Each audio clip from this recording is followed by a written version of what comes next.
กินแล้วเว้าว่าราสิพาผัวมาเฮ็ดนาอยู่พี่ได้จังว่ามันสิเอารถไถใช้รถไถเขอกระขาย ใช้คิ้วนะบ่มีหยังใช้ทำมันแต่ว่าใช้หน้ามันแต่ไม่เฮ็ดอันนี้มันเฮ็ดหน้าพอหน้าชมอยู่เฮ็ดได้ไปโลดให้มันไปโลดกับผัวมันไปโลดคันมันมีหน้าไปทางแข้งเลยมันเฮ็ดแล้วหน้ามันยันไทยเฮ็ดแล้วแต่ว่านาถ้าเจ้านี่บ่ให้เฮ็ดบ่จอยมาเฮ็ด ว่าแล้วมันอันนั้นคอยยังบ่ได้ปั้นบ่เพียงบ่ได้มีพูดนะของคอยเองนะบ่ได้มีพูดไฟบ่มาจังหน่อยแล้วใจมาหูอีตานี่บ่แม่นบ้าเรียกเขาอีกอันทีนี้อีน้อยผู้จะฮักอะไรมันเมื่อจังไดว่างั้นยังบ่ถูกหน้ามึงบ่ยังมึงบ่ว่าง่ายเจ้าย่านผู้อื่นน่ะหนีเนาะโอ้คันลูกคนอันนี้น่ะผู้นี้ก็นี่แล้วลูกชายฉ่ำเอาเมียมาเฮือนแต่บ้านแมวบ้านเมยผู้บ้านผู้ทางเข้าคุกคำคุกเงินผู้มามันคือกันมันก็ได้ลูก7 คนลูกอยู่กรุงเทพเบิดอันน่ะก็ได้ลูกชายน้องจนเราโอ้ยก็มันมาแล้วเพ่เบิดแล้วมันไหลเขานี่มันเมาเหล้าแล้วมันไหลเขานี่บ่ได้จ้ะเลยเราเว้าอยู่บ่โยมาว่าสิมาเฮ็ดนามาแล้วบัดพ่อแม่ก็ยังบ่ให้เฮ็ดนาก็ได้ให้ไปอยู่บนอื่นย่านอันนั้นเราว่าย่านลูกผู้อื่นน่ะแตกหนีเบิดคันอันอีหมดมาเว้าขออนุญาตนำเราเว้าแบบนี้แล้วละย่านบ่มีผู้เลี้ยงแล้วเราอ่ะเลยให้ผู้ชื่อหมดนี่หนีดีกว่าพ่อแม่ของเอ้ยหมดได้เว้าอันนี้ก็ได้ค่อยจังเว้าได้นะมีแต่ทางน้องแต่น่ะล้มกับพ่อเบิ่งก็คักนึงคันในเมื่อถ้าค่อยไปล้มแล้วเราบ่พังหั่นนะว่าสิบ้ากว่าฮอดเอ้ยหมดอย่าลืมกดติดตามเพื่อเป็นกำลังใจให้ผมด้วยนะครับทุกคนขอบคุณมากๆครับพี่น้องทางแม่ของเอ้ยหมดตอนนี้กำลังเดือดทีมงานกำลังพังอยู่เมื่อยใจเลยสักชีวาได้เอาก็ได้ไปพังน้ำกันพี่น้องเลยลูกผู้ใหญ่คอยกินคือกันนี่อันคือลาดเตียงเพื่อนลังมาแล้วไปหาเราอยู่พุ่นไหนบ้างบ่มีคิดให้ข้าพากันเมื่อเห็นล่ะเหตุการณ์กินหนวดมันเมื่อพุ่นล่ะทางอันเฮาได้ยินแล้วว่าราสิพาผัวมาเฮ็ดนาอยู่พี่ได้จังว่ามันสิเอารถไถใช้รถไถเขอกระขายใช้คิ้วนะบ่มีหยังใช้ทำมันแต่ว่าใช้หน้ามันแต่ไม่เฮ็ดอันนี้มันเฮ็ดหน้าพอหน้าชมอยู่เฮ็ดได้ไปโลดให้มันไปโลดกับผัวมันไปโลดคันมันมีหน้าไปทางแข้งเลยมันเฮ็ดแล้วหน้ามันยันไทยเฮ็ดแล้วแต่ว่านาถ้าเจ้านี่บ่ให้เฮ็ดบ่จอยมาเฮ็ดว่าแล้วมันอันนั้นคอยยังบ่ได้ปั้นบ่เพียงบ่ได้มีพูดนะของคอยเองนะบ่ได้มีพูดไฟบ่มาจังหน่อยแล้วใจมาหูอีตานี่บ่แม่นบ้าเรียกเขาอีกอันทีนี้อีน้อยผู้จะฮักอะไรมันเมื่อจังไดว่างั้นยังบ่ถูกหน้ามึงบ่ยังมึงบ่ว่าง่ายเจ้าย่านผู้อื่นน่ะหนีเนาะโอ้คันลูกคนอันนี้น่ะผู้นี้ก็นี่แล้วลูกชายฉ่ำเอาเมียมาเฮือนแต่บ้านแมวบ้านเมยผู้บ้านผู้ทางเข้าคุกคำคุกเงินผู้มามันคือมันก็ได้ลูก7 คนลูกอยู่กรุงเทพเบิดอันน่ะก็ได้ลูกชายน้องจนเราโอ้ยก็มันมาแล้วเพ่เบิดแล้วมันไหลเขานี่มันเมาเหล้าแล้วมันไหลเขานี่บ่ได้จ้ะเลยแล้วเราล่ะหาได้เพราะนี่นี่เนาะคันเมาอันนี้ก็น้ำเถือกให้ชาวโจกินคู่มือเนาะกินคู่ไล่หมู่คู่มือไล่คู่มือรู้ป่ะอย่าไปกินอยู่ใจดีบ่รำคาญได้เนาะใจบ่ดีได้คอยเนาะแม่นไปโลดบอกพัวมันเอาเมื่อพูนเมื่อเห็ดอยู่ข่ายอยู่เพียงเห็ดกินแล้วแต่เขาเนาะแล้วแต่เขาถ้ามันเมาแล้วก็ให้พัวมันผูกเมียนเห็ดน้องวิตาละเขาเห็ดอะไรก็ยาเขาจะว่าคอยบอกให้เราคอยบอกหวานเรามียุ่นแนวเปิดเหล่าโตก็ให้มันกินล่ะมันอย่างแนวเปิดเหล่าได้เนาะกำบอกนะก็ให้มันตายเลยล่ะคอยว่าพายทีอันนั้นว่าวันนี้เอานะนี่ค่อยละสิไปพาพ่อจ้อยหรือผัวไอ้หมดนะมาให้พ่อตาเพิ่นบอกสอนก่อนให้เว้าให้คุยนะมีหยังจากเว้าน้ำลาวให้เราเว้าบาดเนาะ แต่ว่าให้อยู่เฮ็ดให้ชนะนี่แล้วบ่ให้อยู่แล้ว คอยบ่ให้เฮ็ดใจมาโฮมบ่แม่นเพียงกันว่าตีกันกับอ้ายเอื้อยฮะมันบ่ฮู้ โอ้มีแต่ว่าข้อยก็สิไปล้มบอกลาวแนวนั้นแหละซะบอกอันผัวเอ้ยหมดนะ อืม เนาะ เออ อันนี้เราเพิ่นยังเข้าใจว่าสิมาเฮ็ดให้ชนะได้เราจังมานี่ บ่ นะ บ่ให้ไปโลดเมื่อเฮ็ดละเฮ็ดการอยู่ผู้ อยากเฮ็ดหยังก็ชุดแล้วแต่เขา เฮ็ดเพียงแต่ชุดแลตะเขา เมื่อแล้วอดปากกันเลยชุดแล้วแต่เขา ค่อยมึง อ้าวคัดสมมุติเมื่อป้ากันแล้วเอ้ยหมดสิอยู่กับไผบ้าน โอ้ยมันก็พังไปแล้วน้ำ ของ หวา มัน นเลย อยากตายก็แล้วแต่ เออย ามัน ยามันแหละมันจะลบไปกรุงเทพก็ยามันแหละ เป็นขวางนี่ที่โน่นก็ได้ คนบอกมาพังความข่อยเอาบ่ได้ขอยก็เมื่อยละ อืม ว่าแม่นพ่อแม่บ่โอบโลบไส มันเมื่อยแล้วจังมันเป็นได้ขอยไปจักจังว่าขอยก็บ่โชว์บ่เมื่อยแล้ว เนาะ ขอยเมื่อยน้ำลูกและแม่นี่ได้ที่ตายคันเมาแล้วก็เจ้าก็ไปเอาแล้วก็บักปอนหันที่บ่ได้อยู่บ่ได้เจ้าเมาแล้วก็เฮ้ยลูกก็เมาเราแล้วได้ไปเอาได้กินข้าวกะอิ่มแล้วแม่ฮะไปกินทอดข้าวกะอิ่มแล้ว ก็ได้ยินแบบนั้นเลย ไม่จังแนวเขาก็ดี ผู้นี้เนี่ยธรรมดาว่าผู้นี้บ่ได้กินเหล้าบ่ทางหลังเจ้านี่ หืม ผู้ทางหลัง แล้วลูกหล่าคนตายคืนหักได้น้ำมันนี่แล้วหนึ่งเขาให้กินเถอะบ่เป็นดำหน้าก็บ่เป็นอันน้องอาลานหันได้เบิดหนึ่งเขา ไปจากันชั้นได้ค่อยอันสิไปคนก่อนเด้อ ไป เอา มิแต่ที่เจ้าบอกสมุดอันบอกผัวมาหาก็ได้ค่ะบอยากเข่ามา บ่ขอสิเอาผัวแล้วนะมาให้พ่อตู้บอกสอน ไปอาม่า เพราะ กั ว่า บอาม่าแล้วเว้าอยู่ดอก มั มันบ่ได้เป็นเพียผัวมา ยันเราบ่จักนะเพราะว่ายันเราเข้าใจผิดเนาะคนในเมียเราชวนมาเฮ็ดให้ชนะอยู่พี่นะมาอยู่พี่เพิ่นเว้านะผัวเราเชื่อเมีย แบบว่าได้ยินท่านเจ้าว่าแบบนี้แล้วค่อยสิบอกเราไหมแบบนี้ทางพ่อจอยนะ พอบอกประกาศตามเขาให้เขาไปโลดนะเห็นหลายงาน แต่งบ่แต่งเพียง แต่ว่าบอกเพิ่นเมื่อมีงานมีการหยังก็เฮ็ดเอาอยู่พุ่นเนาะ เขาเฮ็ดโลด ไม่ยังกะเขาเฮ็ดเนาเพื่อพุ่นอยู่นี่บ่ได้ เพื่อนอยู่พุ่นก็มีอยู่ได้เพื่อนลูกสาวเราบ่มีคนอยู่สิบอกเรามาอยู่พุ่นแล้วบัดนี้ จะเฮ็ดอะไรจะเฮ็ด ถ้าเมียเรามาอยู่หันกันว่าอัน อ นั้ ย่าน เขาจะปะกับปะ คันเราบ่อยากป้านะคันเราอยากป้าเราก็ ไป มาอ ตา ยู่ มประชามันเออ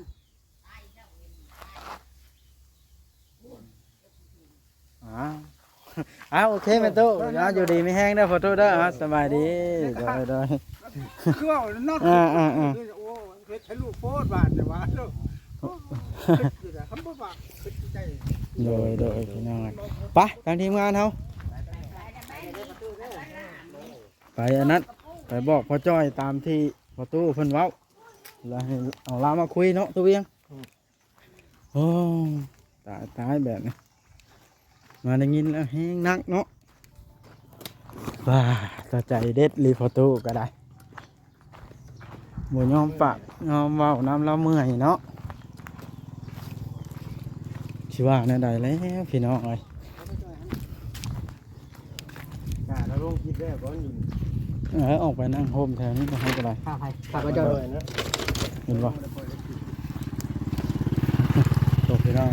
พ้นเฮือนหม่องอันที่เราอยู่นะพี่น้องยับไปพ้นเขาจะแบบพอจอยก้อนบาทอันนี้เป็นเฮือน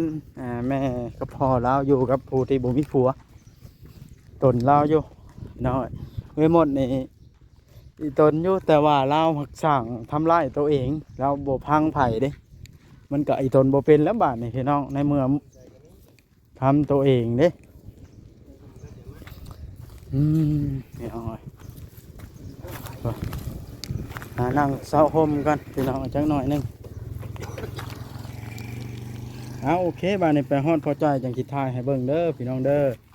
เนาะไปฮอดพุ่นเฮาจังสิเปิดกล้องถ่ายอีกเฮาสิหยุดกล้องขับรถก่อนบาดนะเนาะพี่น้องออกมาเตรียมสิไปผัดน้องแต่โทรมาพี่น้องเอ้ยแนวใดล่ะเฮาสิโทรหาน้องแต่เบิ่งก่อนบาดเพิ่นมีเวียกด่วนหยังหรือว่าแนวใดเนาะพี่น้องไปโทรหาน้องแต่ก่อนพี่น้องเอ้ยเพิ่นมีเวียกหยังจากเว้ากับพ่อกับแม่เพิ่นบ่เพิ่นมีเวียกหยังเนาะพี่น้อง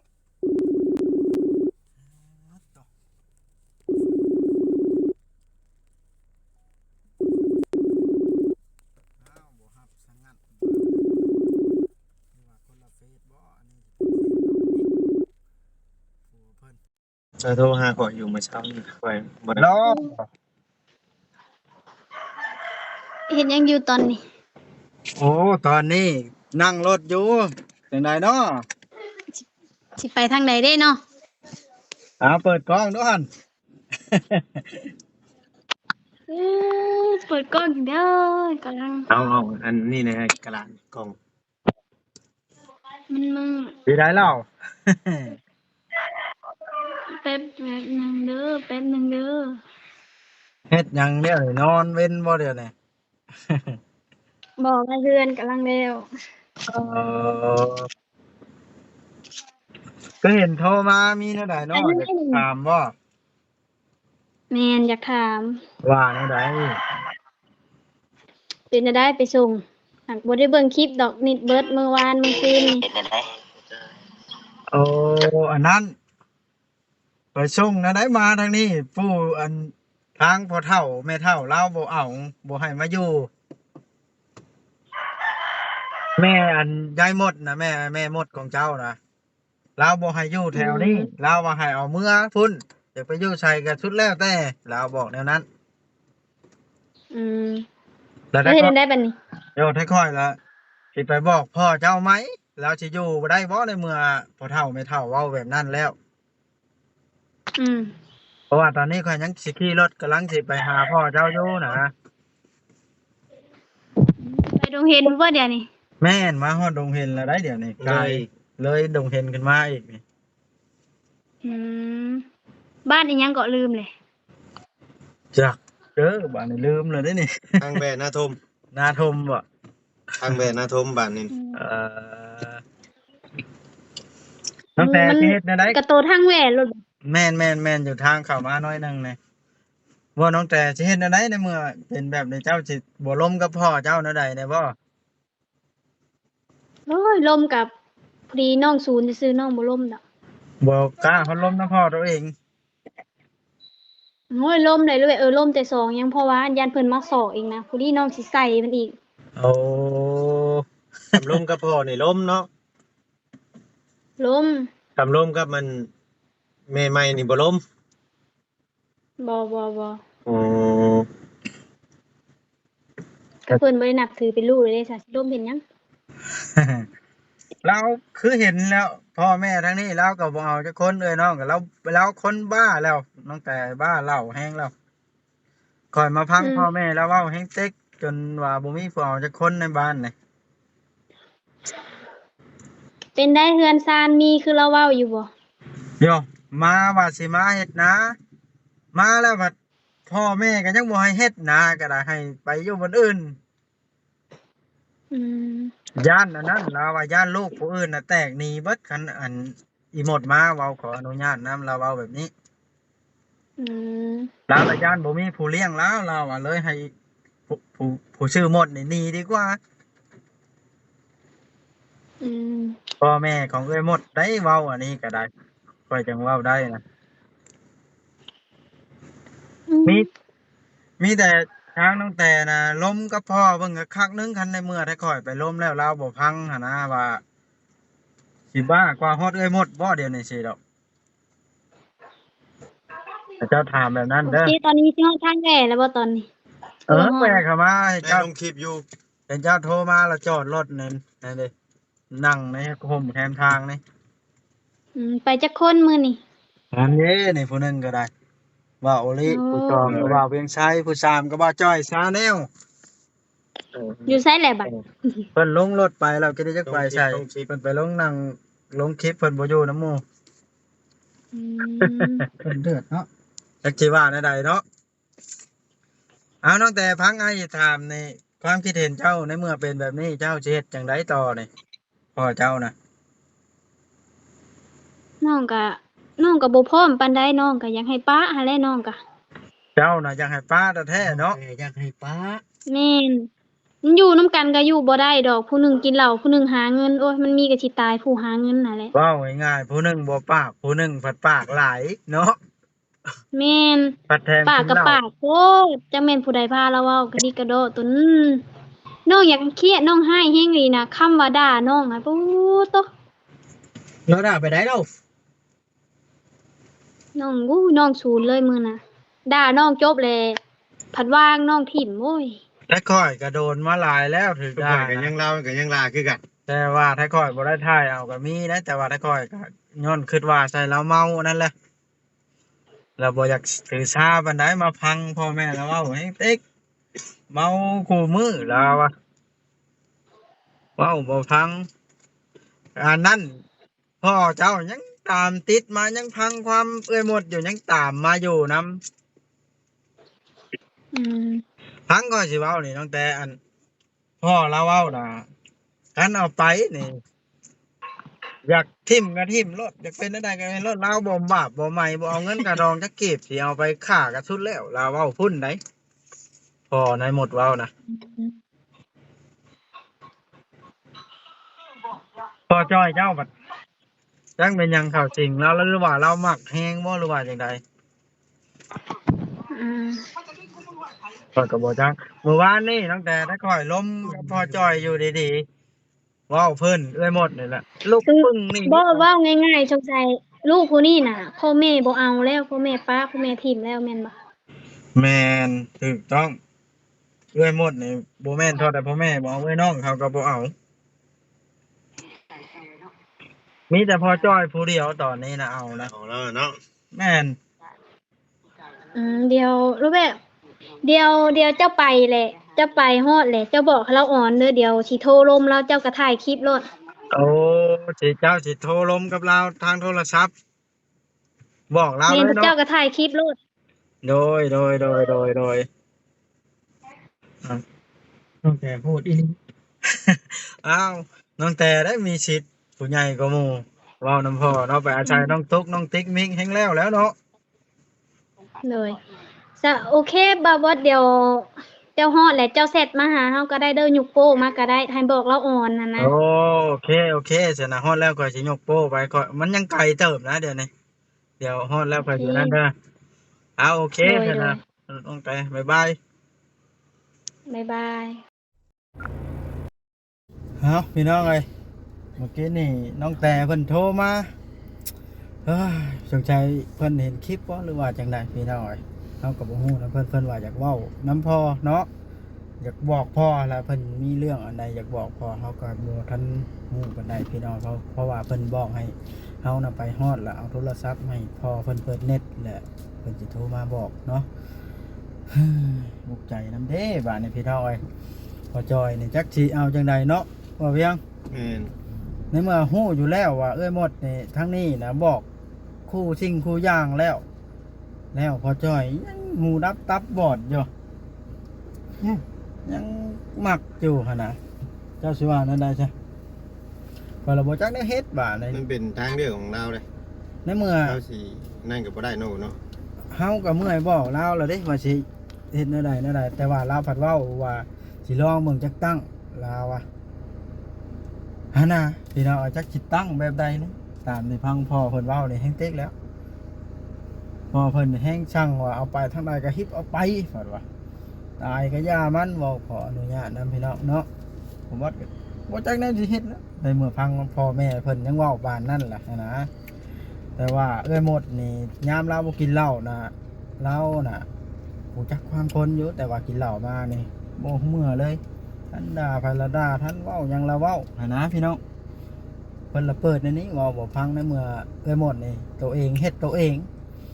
อยากเป็นคนดีก็ได้อยู่แต่ว่าบ่เลือกที่จะเป็นคนดีเห็นนะพี่น้องมันอุกในหั่นแหละ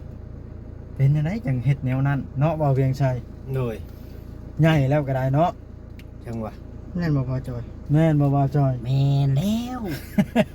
เอาโอเคพี่น้องเฮาก็สิเดินทางในบ้านนี่เนาะไปฮอดพ้นจังสิให้น้องแต่เพิ่นคุยกับพ่อแล้วสิทายให้ FC เบิ่งเนาะทางฝากเป็นกำลังใจให้ทีมงานเฮาหน่อยเด้อเนาะเอาใจช่วยพ่อจ้อยแน่หรือว่าพ่อจ้อยรัดชินโลนเบิ่งอีกตั้งหนึงตามคำเราเว้าก็แล้วแต่เรา